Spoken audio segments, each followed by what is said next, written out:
What's up guys, what's going on? Good morning and welcome your faces back to a brand new video and a brand new week. It is Monday morning right now, the first week of September. That means one thing, winter is coming. But I'm not going to think about that right now because today is the day after I went for a mountain bike ride yesterday. I did a 2-hour ride with my sister and with Monica, and this morning I've woken up and I feel pretty good. I mean, I'm still coughing a little bit. I'm still coughing like, I'm still coughing up like a little bit of stuff. But I feel so much better today, and it's now coming up to about 3 weeks of having this illness. So I think I'm on an upward spiral of getting better and getting back to health. So today is going to be my first day back on the road bike in quite a long time. I'm feeling good, feeling happy. I'm excited to get back out and doing a session on my road bike. I mean, I'm not going to be doing a training session. I'm just going to go for a ride. When you come back from illness, like, it's important that you don't just jump straight into efforts and intervals and sprints and like hard stuff that puts a lot of pressure on your body, because at the end of the day, like, your immune system and everything is still pretty weak from the illness. So it's important to just slowly build yourself back up, which is what I'm going to do today.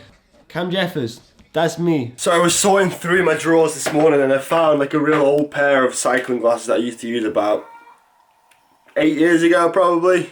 What do you reckon?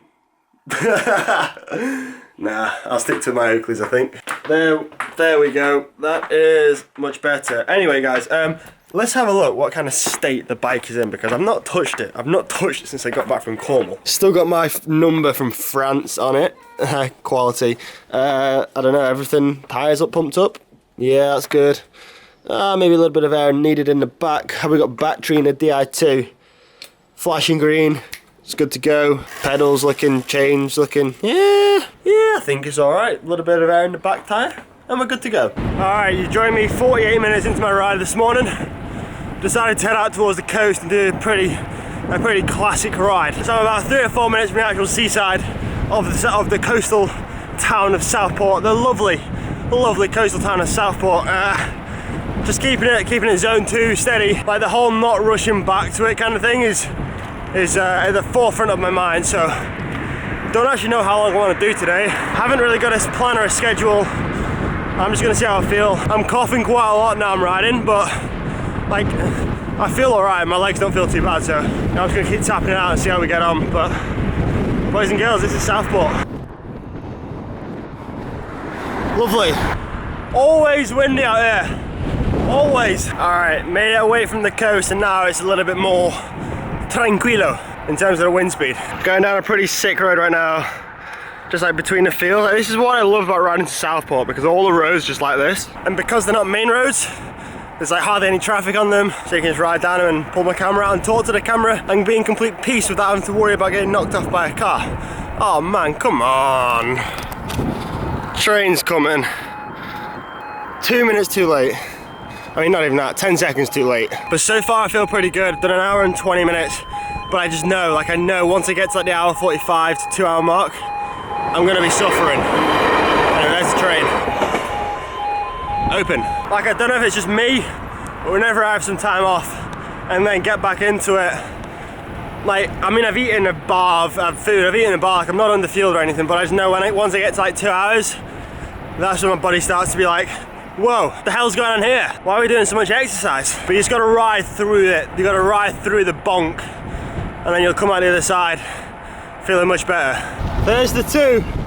There's the 2. Still feeling good. Still feeling pretty good. I wanna do, I think I wanna do about 3. I think 3 is a good number. Solid endurance session, not too much, not too little. I think 3 is gonna be a good number to finish on. So 2 hours 20 is the time on the clock right now.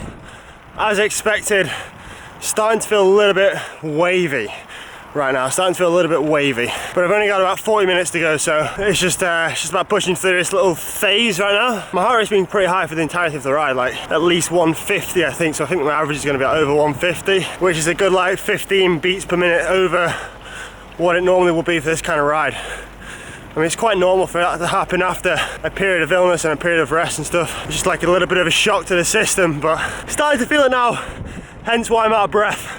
That is 2 hours 50. There's 10 minutes to go now and my heart rate is currently at 161, man. What is going on? It's pretty jokes that I'm having to psych myself up to do 10 more minutes at zone 2, man. Oh, it's going to be a long road back to fitness. It's a long road. Oh, ladies and gentlemen, we got it done. It ended up being 3 hours, 93.5k, an average heart rate of 150, and an average power of 220. Cheers. Oh, I have just received a cheeky little... I'm going to stop doing an American accent. I've just received a parcel. I completely just missed. I completely missed the middle there. Let's try it again. Bosh. There we go. That's better. I just received a cheeky little delivery. Go on. Mate, the best thing, right? The best thing. I mean, I'm all for supporting your local bike shop and everything, but what I needed was quite a specialist part, so I couldn't get it from my local bike shop. Doesn't sell them, so I had to order it from Wiggle. But when you do order from Wiggle, they always include a little bag of Haribo. So yeah, nice one.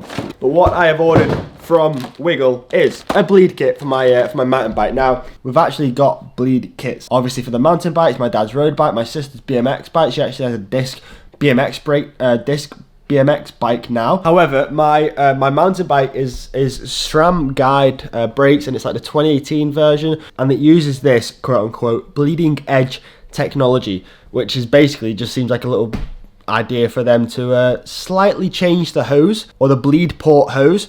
So you have to buy another bleed kit, which has got like this little dial on the little thing there. I don't know if you can see it on the camera. But anyway, I've ordered a bleed kit. Let's go and bleed the mountain bike. Alright, so this is one of the things that I love and hate about like YouTube and social media all at the same time.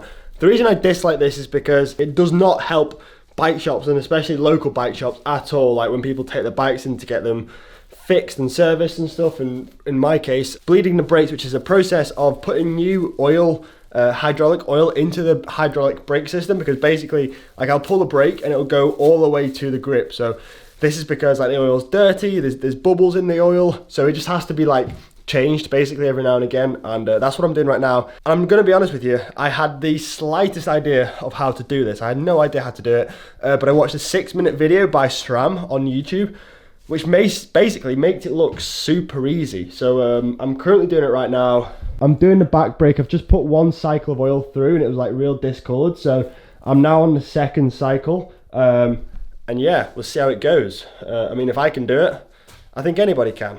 I'm just gonna undo the clip and then slowly push the oil through the system. Oh, we got a bubble. I saw a bubble. We don't want bubbles. Well, that's what we're trying to get rid of. We're good to go, guys. We're bleeding the brakes.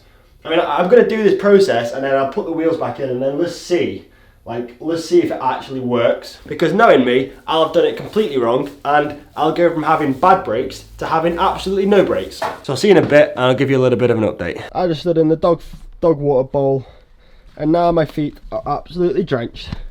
Psych! But anyway, guys and girls, the whole process took me about 20 or 30 minutes. I didn't want to rush it. I just wanted to take my time and make sure I did it properly. And I think we're on to a winner. The back brake, oh mate, that is so sharp. Like, it barely even comes in at all now. Look at that. And it is the absolute same for the front brake. Like, that is so responsive again. So in the past, for it to work, I used to have to pull this all the way into the lever, to the grip, but not anymore. That was a mission success. So do you need a bike shop to service your brakes? Nah, you need a YouTube video and a bit of common sense. But anyway, speaking of mountain biking, my okay, so both like these parts of my arms here, when I go straight, they're sore today.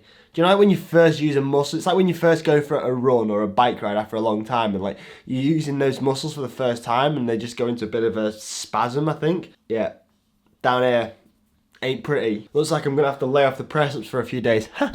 Anyway, I need to do something with that. No, it's not a new roof for my office. It is in fact my old table. My local village is like a Facebook page. Maybe I could put it on there, give it away to someone, or maybe I just chop it up and then we use it for firewood. I don't know. But guys, I never really get any problems with my body as such when I'm riding a bike. Like, I feel like I'm quite a flexible person. I never suffer from any issues like my position on a bike. I can ride a pretty aggressive and pretty low position without really having any problems. But about 3 weeks ago, You might remember in the vlog, I fell off my bike. I fell off coming around a left-hand corner and then hitting like a rock, and I didn't really do any damage to myself. I mean, I've hurt my wrist and it's still hurting now. Like, I was talking to a nurse a couple of days ago and she thinks that I've done something to my ligaments, but I guess we won't know that on x-ray. I'm kind of just holding off on the x-ray thing at the minute because it's not really causing me too many issues. But anyway, I digress. Since crashing the other week, I'm starting to get a little bit of neck problems in my like upper neck, and it's just aching. And I mean, it's going dark outside right now. It's probably like 7:30. I got back from my ride like 2 o'clock, like 5.5 hours ago, and it's still like slight, like it's not a powerful ache. It doesn't really hurt that much. It's just like a dull ache in my neck. And you know, towards the end of the ride today, it started to hurt, and I've noticed that. I mean, I haven't really ridden that much over the past 3 weeks, but in the rides that I have done, I've noticed that my neck's starting to hurt a little bit. So I'm wondering whether I need to go see like a chiropractor or a physio or something. Maybe I'm a little bit wonky on the bike since the crash. I don't really know, guys. If anyone's had anything like similar to that, please let me know in the comments. And yeah, let me know what was the prognosis. It's not an excruciating pain. Like, it's not that much of a pain that it's going to affect me in any way, shape or form. It's like annoying more than anything. So yeah, let me know. Cheers.